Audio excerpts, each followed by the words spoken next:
Good morning.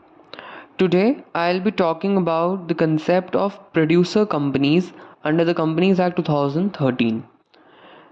Section 378A and 378B deals with the concept of producer company. So, a producer company is a special type of company under the Companies Act 2013. Its purpose is to help farmers and the primary producers to come together so that they can better produce, procure, grade, pool, handle, market, and sell or export their primary produce. It can also import goods or services for their benefits. The primary produce refers to the things like farm products, horticulture, animal husbandry, fisheries, dairy, beekeeping, or any other produce the central government may specify. So, now let's talk about the formation and the membership rules of the producer company. To begin with, as per the section 378C clause 1 of the Companies Act, we need at least 10 individuals or 2 or more uh, institutions to start a producer company. The members must be active producers. That means at least 2/3 of total number of members must be engaged in production of primary goods. Also, there is a cap on membership. A producer company can have up to 15,000 members. Now let's talk about the liability and the governance and legal structure of a producer company. Once a producer company is formed, or these companies work like any other company in certain legal respects. They are separate legal entities, and as per section 378C clause 3, members have limited liability. That is, they are liable only up to the extent of their share capital. That means, for example, if member in a producer company invested rupees 5 lakh, then he or she will be liable up to the loss of rupees 5 lakh only. So, and as per section 378O, they must have a board of directors and minimum 5 directors should be there. The directors are elected by the members of the company.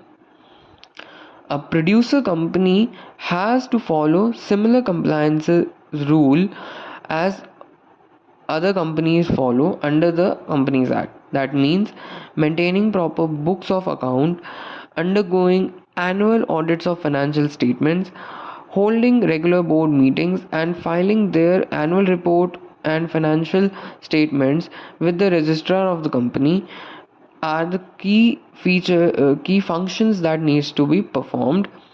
Also, transparency and accountability are essential. Now, let's talk about the key features and restrictions of the producer company. First feature can be the object clause. The company's object clause must explicitly state that in which activity the company will be included, like procurement, grading, pooling, marketing, etc. of the members' primary produce. Second is the name of the company must contain the phrase producer company in it. That means if a company's name is XYZ, then it should be written, the official name should be written like XYZ producer company. The third feature is statutory reserve. A certain portion of the profit must be kept aside as a statutory reserve until it equals the paid up share capital. Now let's talk about some restrictions part as well. So, a cooperative society engaged in primary production can convert into a producer company, but a producer company is restricted from entering into speculative contracts or deals not related to their core primary production activities. If necessary, a producer company can be wound up either voluntarily or by order of a national company law tribunal if it fails in its obligations like paying debt or its member decide on. Now, let's talk about the advantages of producer companies from the perspective of taxation and law. They allow small producer and farmers to pool resources to get better bargaining power in marketing, achieve economics of scale, and reduce the middleman. Essentially, better income, better infrastructure, and operational support. From a legal and tax point of view, they are taxed as companies under the Income Tax Act.